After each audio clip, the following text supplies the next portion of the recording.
What do you think you need for a digital contract? Well, it's not just a PDF version of your contract with an e-signature widget. A digital contract is one that you can create, negotiate, sign online. So you probably want some sort of authoring tools. You might have a playbook, you might have clause repository, you might have e-signature. So that's the first bit, but that's only a little bit of a digital contract, because a digital contract is data driven. It requires you to input the data and then use it, not just stick it into a PDF and stick it into a digital drawer where it gets digitally dusty. So the data is used then to monitor performance. A really good digital contract hub or contract lifecycle management platform will also be able to, say, use AI, artificial intelligence, or machine learning in order to extract obligations from that contract and maybe provide both the partners with a checklist of things that they need to do. It should also be focused on the processes. So it would provide templates, tasks, timelines, flowcharts, and deal with the processes in the contract in a way which is effectively automated, digitized, rather than requiring more paper being sent to by email to a single person who might be on holiday, who can't then send it out to other people. But also, because it's data driven, it should actually record information. So, for example, you might have contract on day one, but then you might have, by the time you've had a change, you've got contract version 2, you've got an event which has delayed the project, so that's contract number 3. You might have more information coming in, more detailed design, change of client requirements, that's contract number 4. All these versions of contracts would be stored together with an audit trail showing where they'd come from. So you've got sort of both the contract authoring bit, you've got the contract management bit.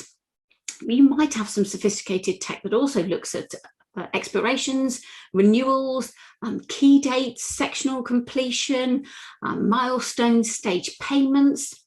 You might also have it tied up to a sophisticated payment system, which can review and verify payment applications against data that supports it. So it could be timesheets, it could be automatic logins to site, it could be invoices from their subcontractors.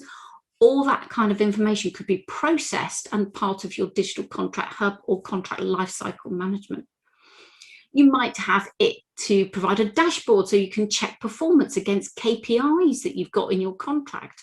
Or it could be that you're monitoring the original contract prices against outputs and how much it actually costs by the end of the project, and seeing if you can track back where those extra costs come from so that you've got real data to analyse the performance of suppliers against each other, their accuracy and cost certainty at the beginning.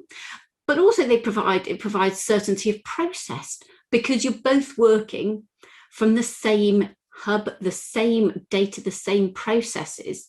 So you've got less disputes about information. You've also got a single accurate source of records, which is critical for the lawyer friends that I know who do a lot of disputes, because trying to find a single source of accurate information is really quite tricky on most projects.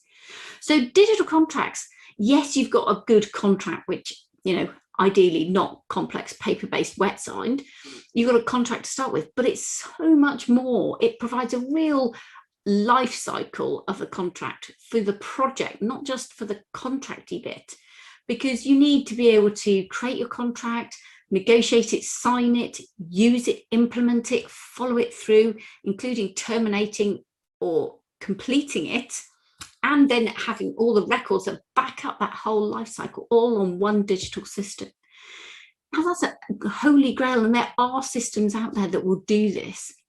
But we could also just use a slightly more sophisticated data-driven approach to make sure that actually contracts do more than just help us sign on the dotted line, digital handshake, but actually drive better performance, continuous improvement, monitoring and evaluation of suppliers, and that actually can keep a control on costs. And when the unexpected happens, we've got up-to-date information from which to base some really good decisions. So what do you fancy? Going into the future with data-driven contracts that are process, information, dashboards, evaluation, or just sticking with a bit of paper plus some project management software? Doesn't it make sense to make it more integrated? I mean, it could be that you just want to stick with your complex paper-based wet sign contracts anyway, and that's fine. But there is another solution, and you could be exploring how that could really boost your bottom line and help your business.